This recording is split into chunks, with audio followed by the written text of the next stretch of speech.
This is something that we've been drilling through. This is why we've been drilling the holes. It's actually peat and silt mixed.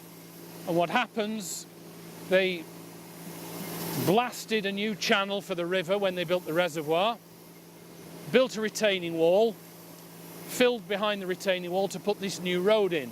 This was in the late 1940s when they were accessing the reservoir. So on top of the Ice Age environment, we now have the modern environment. What happened during the severe rain event we had a few days ago, that the water got behind that retaining wall and started eating away at this. And you can see that this is a loose material. As soon as water gets in it, it breaks up, it washes away. What we're doing now is drilling through that soft material to find where we can put a firm foundation for a new structure to retain the road. If we were to found on that material and have another flood event, that material is going to wash away, we're going to lose the wall again. So what we're trying to do is improve on what was done before by taking our new wall down to a sound rock, which is the Thirlmere tuff. So what we need to do as we drill is to drill through that loose rock, which is difficult because as you drill it, it tends to move, it locks against the drill bit. It's difficult drilling conditions. We usually go for something like 3 meters of rock that we can identify as in situ rock, to be sure that we're not drilling through just a large boulder, which would give us a false sense of security.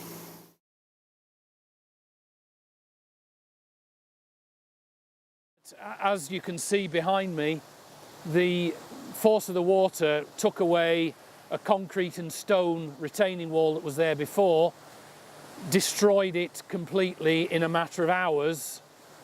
Gabions, being basically a wire basket full of stones, would not withstand the kind of force that we would expect this river to carry in a significant flood event.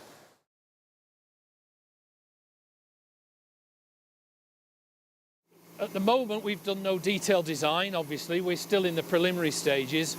What I envisage we will end up with is a reinforced concrete structure, a sort of inverted T shape with the head of the T, if you like, at the bottom, sitting on the rock, reinforced concrete wall, cantilevering from that, and above that and behind that, new engineered fill to support the road.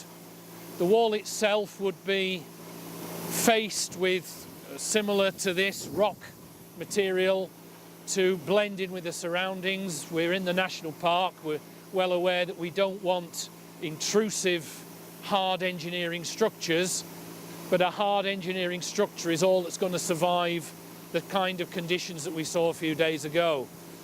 So the retaining wall will be faced with locally sourced stone to blend in with the surroundings, to try to make it look as much as we can as though nothing ever happened.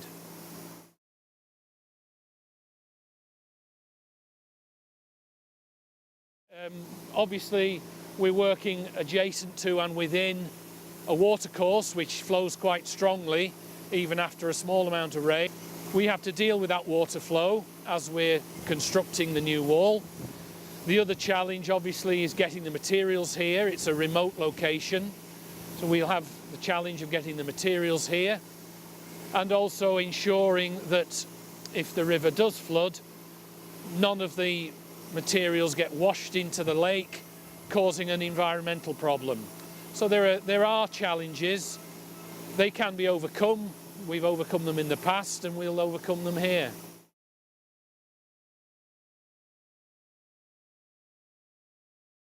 What we can see behind here is a large accumulation of debris. Geologically, that's head or colluvium material.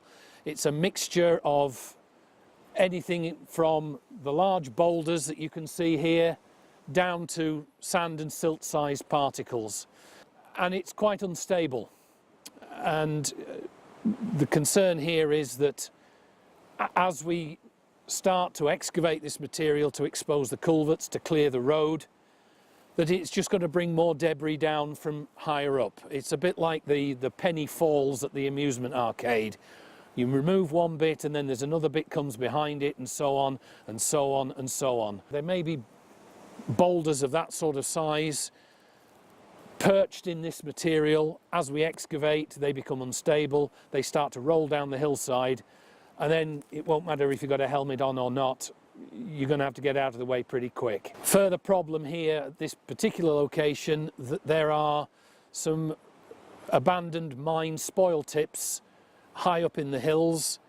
If they become unstable and fall into the valley and dam the stream, and that dam then breaches, we'll have another debris slide that engulfs the road. There's probably a dozen or more of these types of watercourses along this length of the lake. Each one of them is going to have to be visited and assessed before we can say that the risk of landslide is minimal.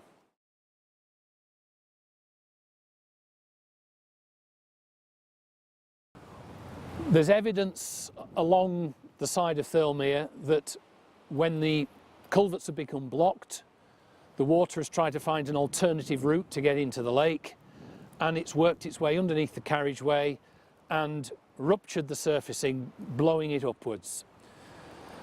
So the additional concern there is that there may be voiding under the carriageway, that there may be material washed out underneath the carriageway that we can't see. The carriageway looks fine, but it may be hollow underneath. So once the road is cleared of all the debris and the water, there will be a survey carried out using ground penetrating radar, falling weight deflectometer and similar techniques to check the condition of the carriageway to ensure that there are no voids there. Any voids will have to be excavated, filled and treated, and the road resurfaced. That will form part of the final phase, if you like, when we've cleared away the imminent danger and we're getting towards reopening the road for traffic.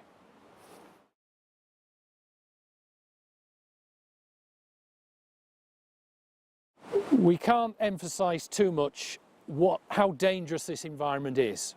The warning signs are there for a reason. They're to protect the public, to keep them away from the dangers that are inherent in this type of terrain.